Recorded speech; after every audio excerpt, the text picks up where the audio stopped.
Hi guys, hello everybody. I am Arjun Hemmady, and with me is the one and only Nikhil Naz. And today we'll be talking about cricket books. Both of us are represented by Sohail Mathur of the Bookbakers, the literary agency. And do like, share, and subscribe to the YouTube channel. So here goes nothing, I guess. So. Absolutely. It's a lazy Sunday for me while we are recording this. I've had a very busy and I haven't slept well because just to give it context, we're recording on the day that India has been crowned the Under-19 World Cup champions and India is playing a series against West Indies. So I was up till 3-4 in the night.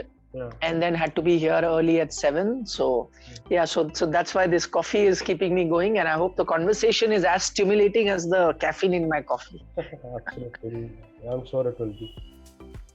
Yeah. So how are you doing?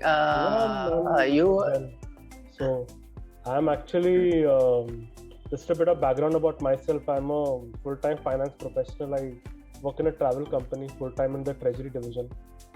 So wow. Writing is something which I do when I have free time. So after this show, I will call you for all traveling tips as well. Huh? I love to travel, so you can give me some undiscovered kind of places. Huh? I can connect you to the right people, I guess. I'm not in that field exactly. I'm in the finance field. So. I know, but you're in that industry. You know. Come on. Yeah. Sure. From a finance professional, a book on cricket. How did all of that happen? I have been writing since my childhood, ever since I remember, and oh wow! So I started writing in my community magazine first in 2010. My first article was on cricket itself. It was what happens one day before a CA chartered accountancy exam, and that was on 5th November 2009 when Sachin scored 175. Against Australia and Hyderabad. Yeah. So that day and the next day I had an exam, and I had to also attend my cousin's wedding on the same day. So that was my first article, very linked to cricket anyway.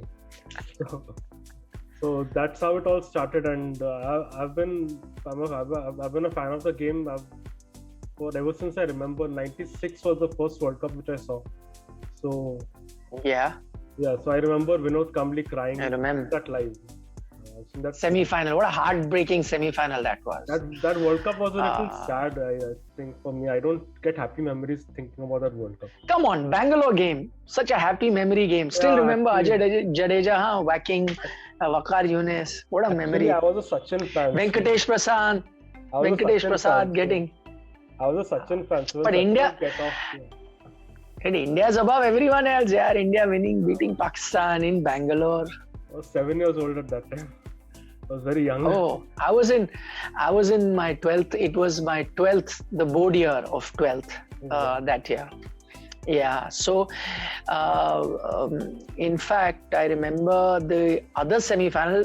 So I was in a boarding school near Chandigarh. Near Shimla actually, but Chandigarh is at the bottom. So the other game was played in Mohali, if you remember the other semi-final, West Indies, and Australia. So. Correct. So that game, we actually, so from our school, which was in the hills, you could see Chandigarh, as in you could see the lights of the city far away. But the stadium looked different because imagine the whole city with, how Chandigarh is, right? It's all got lights in a row and you can see orange lights, which means streets, and white in the middle. And suddenly you had this one area which was glowing slightly more than everything else, a bird's eye view. So we knew that's the ground. So while we were watching the match in a boarding school in one of those TV rooms, that semi-final, we could also stand out and see that stadium far away, like must be very tiny, but you can see the glow. So yeah, those are my memories of the 96 World Cup. And imagine when I saw that game, the quarterfinal against Pakistan. Imagine seeing that in a dormitory with 50-60 other guys. You can imagine it must be like the stadium kind of experience that I had. So I have good memories of that World Cup. But I was very young at that time, and I was a big Sachin fan in those days. And that thing I used to do when Sachin would get out, I would stop watching. It's not. Oh. I used to do that. I don't know if it was the correct thing to do, but yeah, I remember doing that. Okay, so then why is your book? I mean, I feel like it's modeled on Virat Kohli, right? The character. No, not really. No. I started I don't writing. know. Maybe this the image. No, I started writing this book in 2011 actually, and it came out in 2019. So it is actually about an Indian cricket captain who's suffering from depression, and how he manages that and how he leads the team to a particular point in his career. So I've based it on the cricketer that I would have liked to be, like I would have wanted. Okay. I was never a good cricketer, but I dreamt of playing for India, but I was scared of the ball. The ball was very hard, so I never went that far. But I never stopped daydreaming, and that's how it all started. Yeah, so I think that's the first quality a writer must have. Wouldn't you agree that he needs to be a daydreamer? And I tell this to anyone, that I speak. The first thing you have to dream, and I think it's a great idea as you put it down in the book. A cricketer battling depression and then captaining the Indian team. Yeah, so how did you think of mixing fiction with cricket? I mean, either you'll get complete fiction or you'll get like non-fiction books on cricket. How did that come about? So that started out with, I was actually playing a game on the computer. I won't take the name of that game, but it was a very popular game. Why? EA Cricket. You don't want EA Cricket. So I was playing that game, and I created a custom character in that, and I gave it a name, and I made it the all-rounder, and I made him the all-rounder, and I made him the captain of the side. And I thought, okay, what's his backstory like? So that's how this whole journey started off. So it took time. So, that's how this whole, while playing a game, I got the idea on the computer. So what's the best compliment you got for the book? Like, and where you felt like, oh, thank God I wrote the book. Something like that? Actually, people have been very kind with the reviews that I got so far. And most of the people have been, I'd say 98% of the people have been pretty kind with the reviews. And I'm not saying that criticism, I do welcome it. But there is genuine criticism, and there is some people who just give gyan in a way. So I know how to bifurcate the thing. So I mean, best compliment probably was that it probably feels like a game, and to feel like they're reading a actual game on, because I've shown matches in the book. I've shown instances. I've shown how a character. Actually, one video review which I got from Siddharth Nirvan, who's also Suhail's author. He had done a video. He had done a video review of the book, and in that he said that he learned more about swing bowling by reading the book than watching so many years of cricket. So that's a great compliment. That I think was something which stuck to me. But so I've been reading about how reverse swing was done and everything. So I kind of incorporated that into the book also. Wow, that's interesting. That is interesting. So anything else you're working on which is on cricket, or that was it? That's the only book that you'll write? No, there are some other books also. Like I'm working on another book. It's on boxing actually. I won't reveal too much. Oh, it's a fictional boxing. How come boxing? You're a boxing fan as well? Yeah, I do. Yeah, I do follow boxing. Currently, my favorite is I'm kind of confused between Alexander Usyk and Tyson Fury. I don't know who I like more.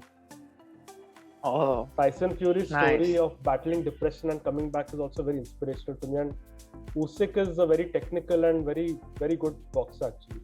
But my favorite of all time is Vitali Klitschko in boxing. Yeah. Not the younger one. I remember. I mean, not Vladimir, but Vitali, the older one. I think he's very good, I thought. That's nice. So you're a fan of boxing as well. I don't follow too much of international boxing. I mean, the likes of Evander Holyfield and Mike Tyson. Those days, the world, heavyweight final used to be such a big event on Doordarshan. They used to show it, and I still remember, waiting for that, final bout.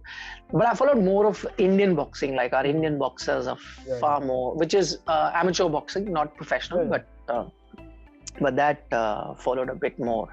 I also followed the 2008 Olympics. I followed that very closely. I remember Akhil Kumar. Akhil Kumar was also a boxer. Yes. On 15th August 2008, there was a bout where he fought the world champion at that time. And then it went to split decision and they fought one more round. Then Akhil Kumar came out as the winner. That was a pre-quarter final. But unfortunately, he lost in the quarters. Yeah. Yes, he lost in the quarters. That time, yeah. He's a good friend of mine. I meet him quite often in different functions. That was his advantage and disadvantage both, that he would always box with an open stance. He would never keep a closed open stance. He loved to, so he would score a lot of punches as well because of his open stance, but he'd also concede a lot of points. So that was his style of boxing. But it's the same Olympics you're talking, which it's the same where he lost in the quarters. He was a step away from a medal. He lost in the quarters, but Vijender went on to play the semis and he got a bronze in that particular Olympic Games. Yes. But also before that in 2000, there was Gurcharan Singh would come in the quarters also. I remember. Yes. He lost the semis actually. If I'm not. He lost in the quarters. And he. No, I think that year, if I'm not mistaken, you had to play, if I'm not, I could be wrong, maybe it was a quarter, but I think he lost the semis or whatever. He could have, you needed to fight for the third position, if I'm not mistaken. Usually in boxing, if you qualify for semis, both losing semi-finalists get bronze. I don't know, I have a feeling, I could be wrong. Maybe he was playing the semis and lost and did. No, you're right. Actually, no, he did lose in the quarters. You're right. Now yes, last second he conceded 2-3. He was leading by 2-3 points, and in the last few seconds conceded those points. You know what happened to him after that? He fell down and he was, heartbroken. He actually never came back to India. He jumped his visa and stayed back in the US. And then emerged many years later and became a professional there. Professional boxer. I remember that bout. I remember watching it. I was heartbroken those last seconds when he conceded. That was the Atlanta Olympics, if I'm not mistaken. That was in Sydney 2000. That was Sydney 2000. Then that's the same Olympic Games where India had another heartbreaking moment in hockey, where they would have qualified, and it was the last game against Poland. They needed to beat Poland, and Poland was the weakest team. And had they beaten them in the last league game, they would have played the semis. But they conceded a goal in the last dying seconds. The game ended in a draw. India didn't make the semis. Same thing happened with hockey as well. That was the Dhanraj Pillai team. So that Olympic had many last second heartbreaks, like Gurcharan and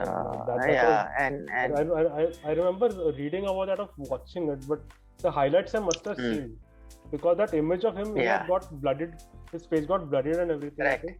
I remember seeing that and I felt really, really bad. But I remember watching it live on TV, that full bout, and he was leading, and towards the end, just last few seconds conceded. And I remember once his hand, when the bout got over, those days you had the points, you could see. So it wasn't like today where you don't know and then the judge. So you could actually follow, even we could follow. And so he knew he had lost and he just fell down on the ring. I remember that. I'll never forget. Heartbreaking. But I just wanted to ask you also the question, you've written Miracle Men, and the movie also, if you don't mind me bringing it up, 83 has also come out, which why would I? Similarities with the book. So so I had no role in so that happened. My book came out about 2 years or 3 years ago, 2019. So the film released in 22. So I had no idea about the film at the time. When I was writing the book, it's only, I think, after I finished writing the book, I got to know that the work on the 83 film has started. But at that time, it was in the initial stages. My book had finished. And when I still remember when my book released in 2019, it was during the 2019 World Cup. And then I did the launch on June 25th in Delhi. And the book came out, I think, 19th or so June. And that time, the Indian team was already in England. At that time, they made a formal announcement about the film, where my book had already come out. So, there is no correlation between the book and the film.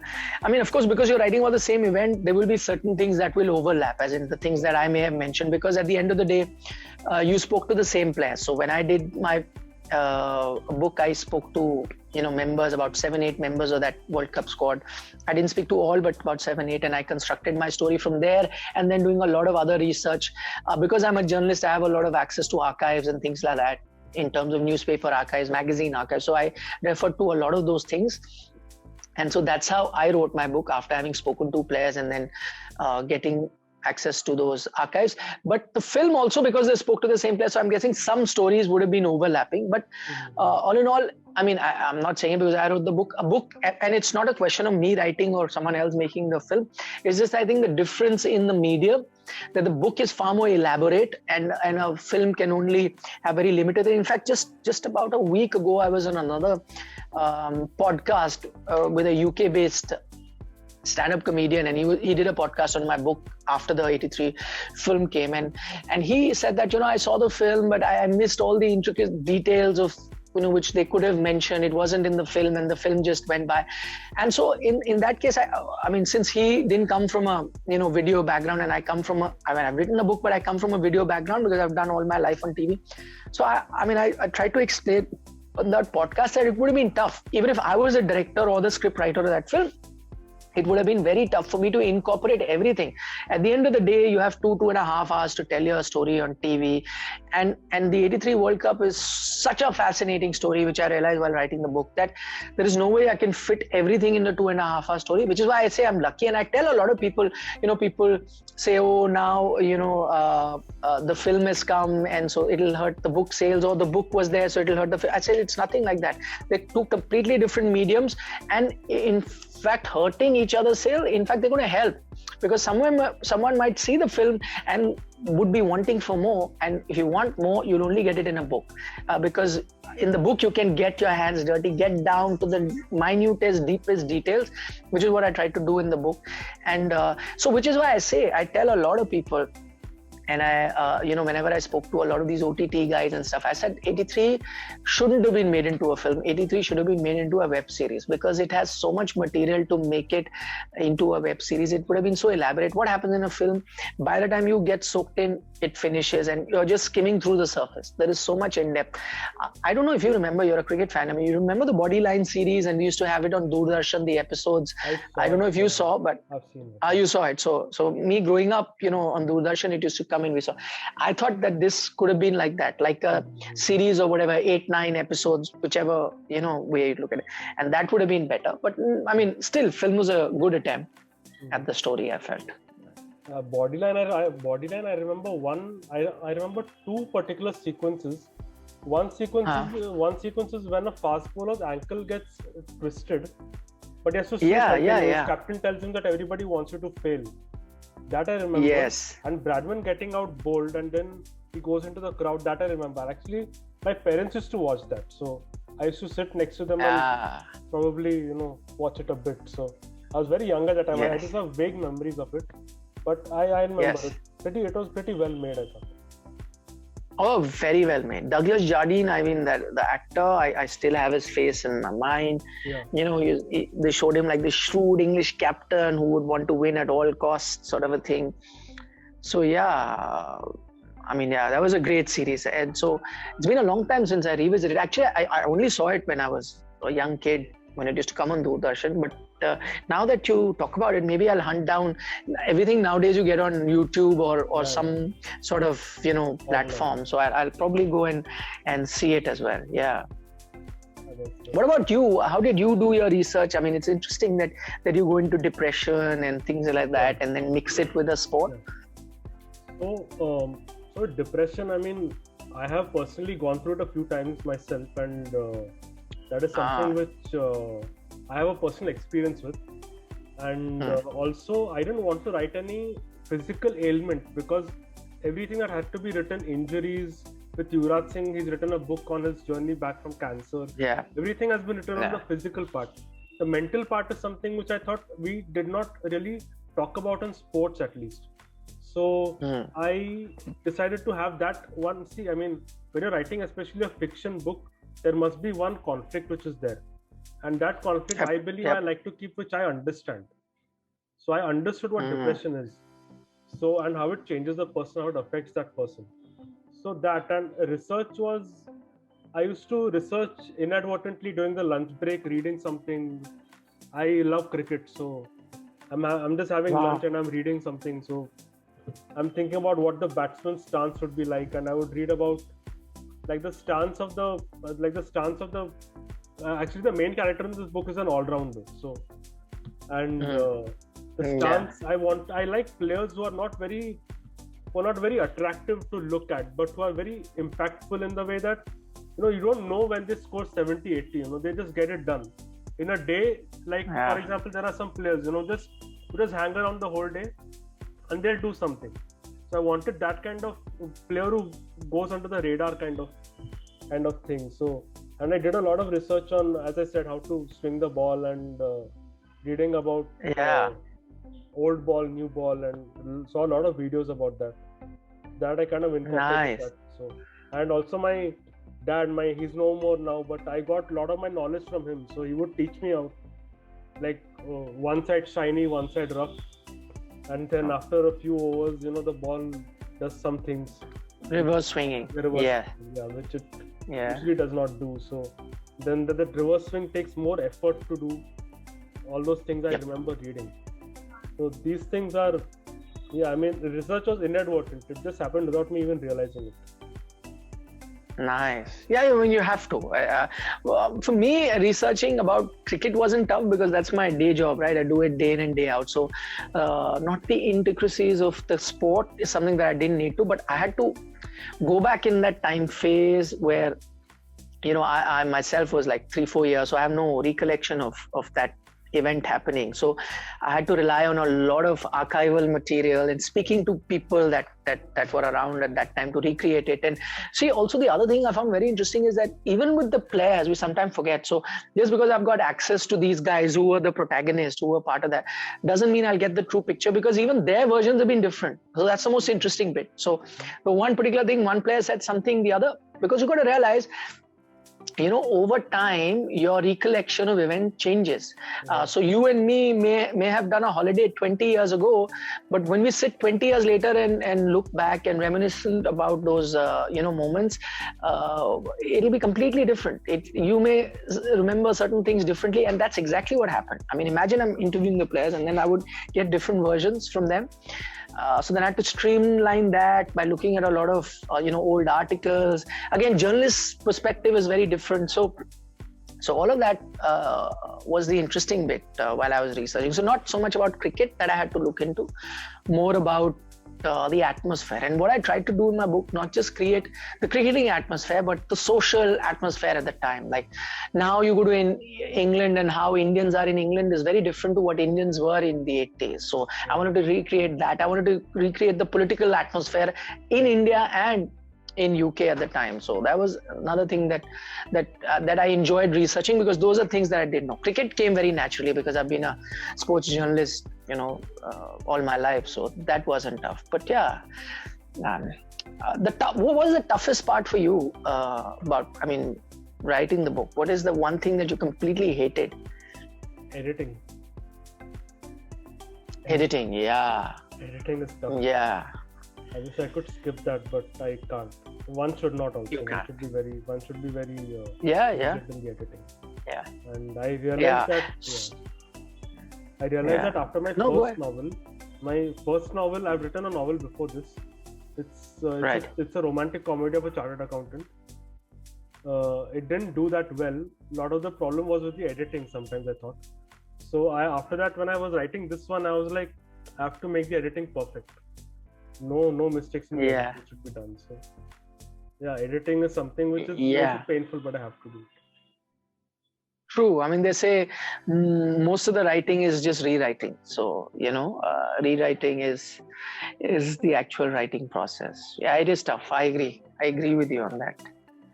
Writing part is also difficult in a way, because sometimes I have to push myself, because after a long day of work, I sometimes don't feel like doing it, or weekends I just feel like just lazing around or something. But sometimes if I have an idea in my mind, then I can't go without writing it. So that time it comes out, but sometimes I have to force myself to write.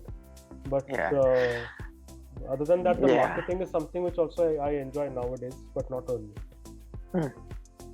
No, so I don't enjoy the marketing process at all. I don't know. I'm not too fond of that, and I can't be pushing my book on my social media. I just find that I don't know, a little too self-indulgent in that case. So yeah, but you have to do it. I agree with you. In today's day and age, you have to. But I found that very tough.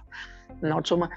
A few other things I found very tough was one, just the fact of being with one story was incredibly tough for me. So, because I've been a journalist, what happens in our field is that you're moving from one story to another on a daily basis, or you're not staying with one story for very long at best.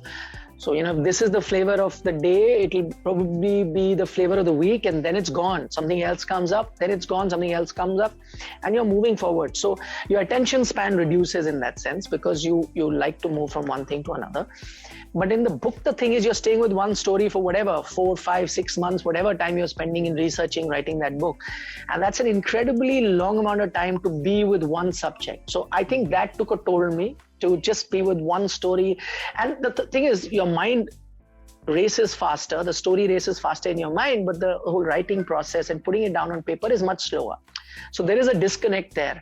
And sometimes you're anxious to put everything you have there, but it's not that easy, right, to put it into words. And when you put it also, you're not happy, and then you rewrite. As I said, most of the writing is rewriting. So that, I think, was the toughest process for me. Maybe because also, as I said, my profession, where we move from one story to another so fast, to be with one for so long. But the only good thing that I had going for myself was a friend of mine who had written a book earlier, a non-fiction book. And he had said a very important tip, which I kept reminding myself. He said that don't ever think that you have to finish the book in a day. So, don't always keep taking the pressure. Forget it. Take it easy. Learn to relax. It's okay. Some days you don't feel like writing. Don't. Just think, you're contributing drop by drop into that ocean. Whenever you have time, write. Whenever you have time, write. It's okay. It'll take a long time. Don't need to finish it in a week. You don't have to finish it in 10 days. Go slowly. And that is something that I keep reminding myself. It's okay. Take your time. And then before you know it, one day you'll be done. So that's an advice I'd give all writers. Don't stress. Take it easy. The end is a very emotional, and when you write the end, I think that's a very emotional kind of bittersweet kind of moment. So, I know. Bittersweet kind of moment. I know. I had a long holiday planned with my family and my childhood friends to Goa, like 6 months in advance while I was writing the book. And my aim was that, I have to finish it before that, because I can't go on a holiday with this headache of, I haven't still finished the book, and I really want to enjoy that. And I was working towards that deadline, and you won't believe it, my flight was the next day, and the night before is when I finished the book, that sort of a thing. And so when I left for the holiday, of course the editing and all continued, but I'm just saying the first draft, I just wanted to finish, and it just finished on the eve. So sometimes it helps to have a goal in mind that I have to finish it at a certain day, but yeah, not too much. You don't have to rush too much into it. Yeah. So I think one thing which may have been different with me was, yours is a non-fiction story, and there is a start and there is an end. But with me, I think what happened was, when I started writing the story and how it ended when it came out, it was kind of different. I think 60-70% of it was the same, but the major themes of that, some underlying currents of that were changed. So I think that is something which I think one has to also go with the flow, I think, sometimes. True. Yeah. Now that you say, you're right. At least in my case, I knew what the larger story is. I knew. I just had to structure it. I structured it differently, in the sense I didn't have to start chronologically. So I started with, if you've read the book, I started with India already winning. Yeah. But I had to just structure it how I would do it. But in my case, it's much easier because the story is still there. In your case, it's an empty canvas and you have to create it. The whole arc has to be created. And that, I guess, you're right. That's a different challenge per se. But still, I have a lot of admiration for non-fiction writers. I've never written non-fiction so far. As a not written non-fiction book so far. I want to write one day. But I think you should. Research and everything is it's a bit daunting actually sometimes. So I have a different wish. My next book I want to be writing as a complete fiction, not on sport, just like just fiction as such. I started researching on it, and I spent a lot of time researching. But then now my research kind of stopped, and I was on the story structure, but I've then had to stop now. But I was doing like a fictional mystery sci-fi mix sort of a thing. I spent a lot of time researching, and science is not my field, so I read plenty of book into the particular science that I was dealing with in the subject. So that's something I want to do, but though it's stopped temporarily. Maybe when things get easy at work, I can go back to it, but at least that groundwork, the spade work has been done. So yeah, I'd love to do that. A fiction, science fiction mystery is what I want to do. I'm totally out of my comfort zone. My dream project would probably be an alternate Indian history book. That's also interesting. I love history, so I'll pick that up for sure. History is something which I read pretty much every day, so yeah, my favorite subject in school for some reason. So me too. Yeah, that's why I have a fascination with history. Yeah. So alternate theories and all that. So these are some things which always fascinate me. I don't know. Yeah, me too. Yeah. One day that's why I love Dan Brown books. I just love it. Unabashedly, I love them. Yeah. But what about sports books? Since we're on the subject of sports, what are the books that you remember or you loved or things like that? So one was obviously yours, which I really enjoyed. Oh, you don't have to say it just because I'm there and you're saying. I'm saying it because I mean it. Oh, thanks. I really enjoyed it. Thank you. Then the other book which I remember is Rahul Dravid's book, which Disney came out with. Okay. It's compilation of innings of Rahul Dravid, people talking about him. So that where they described his 81 and 68 versus West Indies in 2006 in Jamaica. I was at the ground in Jamaica and I witnessed it live in Jamaica, those two knocks. I'll just give you an insight on that. Once that match got over, India won that series. I think after 37 years or something, they had won the series. So when the match got over, we went to the press conference and Brian Lara was the West Indian captain at the time. And I still remember he said this in a press conference, which I was there, and he said, these two are probably one of the finest test innings that I've ever witnessed. And that came from someone like a Brian Lara, who not only played some of the finest innings, but also saw so many, while he must be playing. So that I thought was a major, major compliment. Yeah. I think that tough wicket in Jamaica, I think that really stuck out in my mind, and I kind of used that a bit in Captain Khadus also. In some innings which I thought I should show tough innings in a way. Yeah. So that description of that innings was very, very good in that book. So that's something which I remember. And also I remember reading Sunny Days by Sunil Gavaskar. I read that when I was in college or just after my 10th standard, I think. And I remember reading Imran Khan's autobiography, not his biography which came on. I mean not that big one, but the one which came very, like written by himself, I think.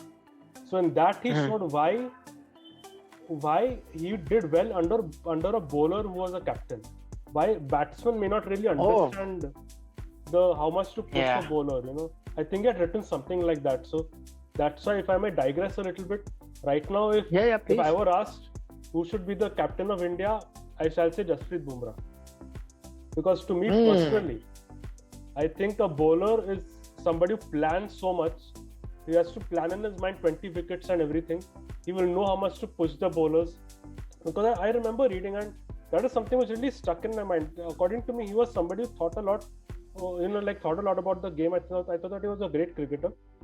And like Imran Khan was a great cricketer, I thought. And he said that if you pushed a bowler for even one more over, he won't be able to bowl a single over for the rest of the day. But if you know that a bowler is in a stance, like in a stride or something, you will give him one more over, he'll get a wicket. That's the same thing which happened in 2008 with Ishant Sharma, Anil Kumble and Ishant Sharma. Yes. Auric Dalega, he said, and then Dalega, correct. So these are some things which kind of stuck out in my mind. That also happened with Madan Lal in the World Cup final with Viv Richards. Yeah. Yes. Similar. Yeah, you're right. No, bowlers, I thought, and I saw that captaincy stint of Anil Kumble very closely since I was traveling a lot at that time. Yeah. So he was also a great captain, and I think, bowlers make great captain. Recently, we were doing a show on ESPN and we were doing who could be RCB's next captain after Virat. And while everyone was picking Shreyas Iyers and the KL Rahuls of the world, I actually picked Yuzi Chahal. I said, he's been there for so long. He's a thinking cricketer, chess player that he is, he plots his batsmen and has been doing so well for the team. Why not? I mean, why do you always have to look at a batsman? So you can look at a bowler. I think the only problem with Jasprit would be because he's a fast bowler and we've seen him take rests in the middle. I think he may not be available. See, in Imran's time, the difference was you weren't playing too much international cricket. So a fast bowler could play almost every international game. In today's day and age, you take a look at, England, their two best fast bowlers were Anderson and Broad, and a lot of time they wouldn't play together. And people would find it amusing that, how can that not be the case? But you have to realize the kind of workload now players are facing.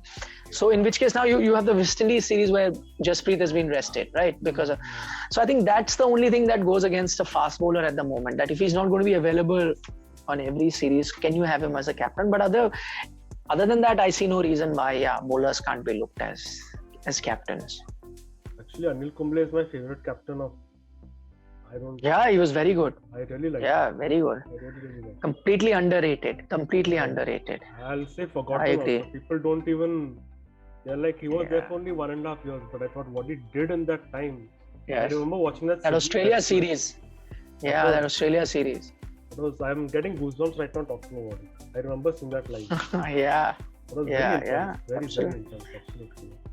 But Arjun Hemmady also did a good job, I thought. Very good. See, again, time, it's a question of timing. Had he got a few runs, if he was in good batting form, he would have been see, today we are talking who should be the next test captain. That whole conversation wouldn't have happened had he been, getting runs. Unfortunately, he's had this lull the last 2 years or so, and it has come at a time where you're looking for a captain. So that's why he's not being considered. Otherwise, it was a no-brainer. Had he been getting runs, he would have been your next test captain. Absolutely, I totally agree with you. Yeah. Times are different for him right now. Exactly. So I guess we had a really great time chatting with you, and likewise. Didn't feel like, I think we've done almost 40 odd minutes, 40 plus. Yeah, without realizing. So that's a good thing. That's always a good sign. Yeah. So I'd like to wish you all the best for your next fictional venture. To you too. Which you come out with. You I hope too. It does well. Yeah, thank you. On your non-fictional venture. Non-fictional, yeah. So, and all the best to the book bakers as well, and to Sohail. I hope they keep getting more and more authors, and the list of authors keeps increasing, and may they have many bestsellers and hopefully in their catalog. Hopefully, why not? Also, Cricket or sport? I'll extend it to sport. Maybe your boxing book will be there too, right? Hopefully. Yeah. So everybody, this was the one and only Nikhil Naz with me, Arjun Hemmady, and I hope you'll have a great day and do enjoy this video. So like, share, and subscribe the YouTube channel of the Book Bakers, and have a nice day. Enjoy. See you, Arjun. Nice talking.